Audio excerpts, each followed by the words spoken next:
Hi, and welcome to Checking In at SEA. My name is Perry Cooper. We are going to be talking about FlyHealthy at SEA and what we've been talking about with our consultants from the medical field about the things we need to think about as more and more people start to come to the airport and get prepared for trips that we probably haven't taken for quite a while. We're going to be working with a doctor who is from Harborview Medical Center and the University of Washington to help us with some questions.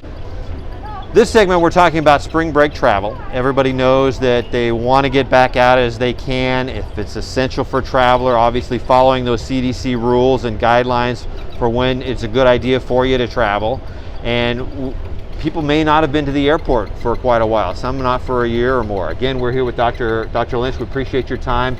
I guess number one, let's talk about what do people need to think of before they come.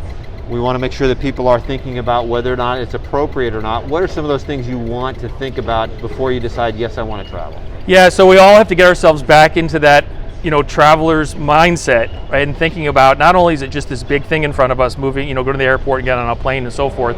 It's a new situation.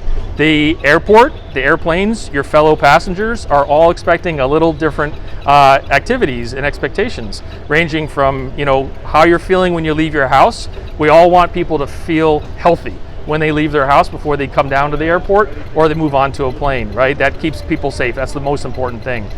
We got to ask everyone to be wearing masks from above the nose to below the chin. And we really want to be wearing good masks, right? The idea of bandanas and buffs probably are something to put away and to invest into better masks. When you come into the airport, spacing, distancing, you're going to see green dots on the floor, you're going to see spacing in the TSA queues. This just basically separates people out to keep everyone away from each other in a way that's reasonable. We always talk about 6 feet as a guide, but the more distance, the better, between people, between individuals. And that becomes especially important when we bring our masks down to take a drink of water, drink some coffee, or when we're eating in the airport, perhaps buying something before you get on a plane to have breakfast, lunch, or dinner, or a snack, and moving away from other folks so that you can eat safely.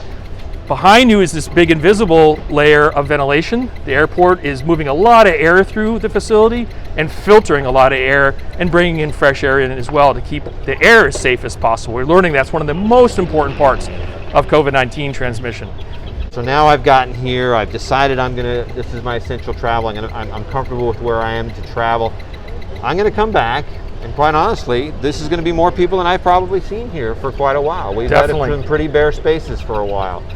As I go through a checkpoint and then get back on the secure side, I'm now in probably a place where there's more people than I'm used to.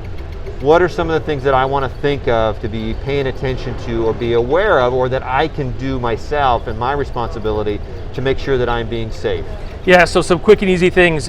As you move through the TSA checkpoints here, you're going to see hand hygiene stations everywhere. Remember, you just touched your shoes, your luggage, maybe the belt, and they're doing a great job of cleaning the buckets and so forth, the whole things, but it's always a great idea to wash your hands whenever you see one of those stations. So they're at the exits of every one of them. Go for it.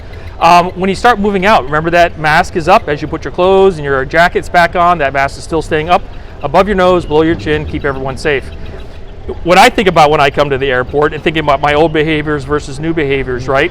I, like many people, like to make sure that gate is the right gate, and I tend to move towards that gate. I think about maybe getting a snack or a cup of coffee or something similar, and I think planning through that sequence is going to be really important. Again, a lot of us are going to feel pretty uncomfortable with the idea of big crowds, and that is reasonable. We've all been doing a lot of distancing.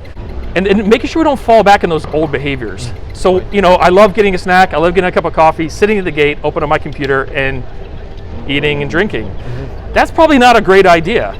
We all know that's where a lot of people cluster at the gates, and we do want to have clear and easy access to the gate so that we know that we're there on time, we're there in the right sequence, helping the flight team, making sure that everyone gets on board in the right time.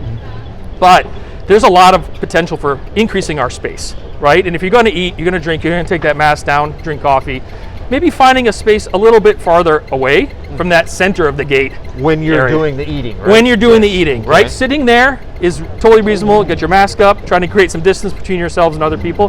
But when you start taking away those layers, making some more distance. And that can happen a lot of ways. As I walk around the airport, I've learned a lot working with the team here at Sea-Tac. There's a lot of places in the airport. It's a big place, and you can be pretty much close to a gate within eye distance of a gate, looking at that gate, hearing the loudspeaker, and still have some good distance between you and the rest of the folks who are getting on that plane while you're eating or drinking. So that's a good plan. We talk about arriving early and keeping that in mind as you get here. Not only talking about your arrival time, getting to park and getting here if you're doing a shuttle parking, checking in, getting your bags to the ticket counters, getting through the security checkpoint. That may be another thought to keep in your mind as well too. If I'm planning on eating before I get on board, I want to make sure I've got some of that extra time, so that I'm not running up at the last minute to that check-in time. So it's that figure out when your check-in time is, and maybe back time a little bit there, so that you can have those spaces to eat and drink before you get on board. Yeah, absolutely. And we often, the time it takes us to eat and drink is often not that long, 10, 15 minutes when we're in the airport, right? It's not a big meal that we're having at a table with a bunch of other folks. We're often alone, or maybe with one or two other people. And that's a pretty short amount of time to think about just allocating for that. A little more distance away from other folks who are wearing their masks, or maybe even they're eating too, right? That's where we really want to, that's where we start seeing the layers start to break down. We want to keep those people farther apart than even 6 feet. Okay. Excellent. Well, again, Dr. Lynch, we appreciate your time. Again, thanks for joining us on our Fly Healthy at SEA series. We want everyone to stay safe, stay healthy, and stay checking in with us here at SEA. Thanks for your time.